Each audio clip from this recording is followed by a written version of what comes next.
যারা এই রায়টা দিলেন তাদের অবস্থাও জামাতের নিজামীর মতো হবে। আমি আজকে বলে দিলাম, আমার নাম করে আপনি রেকর্ড করে রাখুন। মানবতাবিরোধী অপরাধের মামলায় ক্ষমতাচ্যুত সাবেক প্রধানমন্ত্রী শেখ হাসিনার মৃত্যুদণ্ডের পর ভারত জুড়ে বিভিন্ন প্রতিক্রিয়া দেখা গেছে।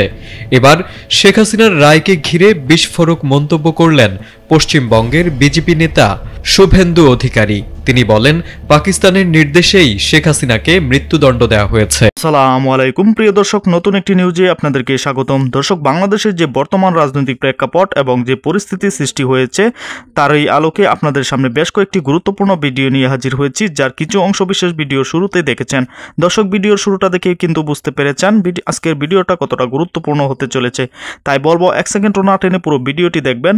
চ্যানেলে নতুন হলে সাবস্ক্রাইব করে রাখবেন পরবর্তী আপডেট পাওয়ার জন্য। তো ভিডিওতে একটি লাইক করে দেখতে থাকুন সম্পূর্ণ ভিডিওটি। এসব জিনিস অনেক আমরা দেখেছি, এই পাকিস্তানের নির্দেশে এগুলো হয়েছে। সোমবার শুভেন্দু অধিকারী টেলিগ্রাফ ইন্ডিয়ার এক প্রতিবেদনে বলেন, এটা পাকিস্তানের নির্দেশেই করা হয়েছে এবং তা কখনোই কার্যকর হবে না। শেখ হাসিনা অন্য দেশের হলেও তিনি বাঙালি সংস্কৃতির সঙ্গে যুক্ত।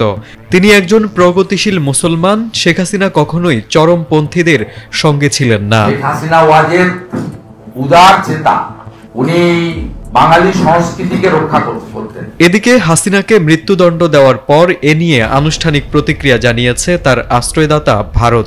দেশটির পররাষ্ট্র মন্ত্রণালয়ের মুখপাত্র রণধীর জয়সওয়াল এক বিবৃতিতে বলেছেন, বাংলাদেশের আন্তর্জাতিক অপরাধ ট্রাইব্যুনালে নির্বাসনে থাকা হাসিনার রায় পর্যবেক্ষণ করছে ভারত। তবে ভারত হাসিনাকে ফেরত দেওয়ার ব্যাপারে কি সিদ্ধান্ত নেবে সেটি স্পষ্ট করেনি রণধীর। তিনি শুধু জানিয়েছেন, বাংলাদেশের সঙ্গে তারা কাজ করতে প্রস্তুত আছেন। এর আগে মানবতা বিরোধী অপরাধের মামলায় সাবেক প্রধানমন্ত্রী শেখ হাসিনার বিরুদ্ধে সর্বোচ্চ সাজা ঘোষণা করে আন্তর্জাতিক অপরাধ ট্রাইব্যুনাল। গত বছরের জুলাই আগস্টে গণ অভ্যুত্থানের সময় ছাত্র জনতার উপর সংগঠিত মানবতা বিরোধী অপরাধের মামলায় তার এই সাজা ঘোষণা করা হয়েছে। বিচারপতি মোহাম্মদ গোলাম মর্তুজা মজুমদারের নেতৃত্বাধীন 3 সদস্যের আন্তর্জাতিক অপরাধ ট্রাইব্যুনাল এই রায় ঘোষণা করেছে।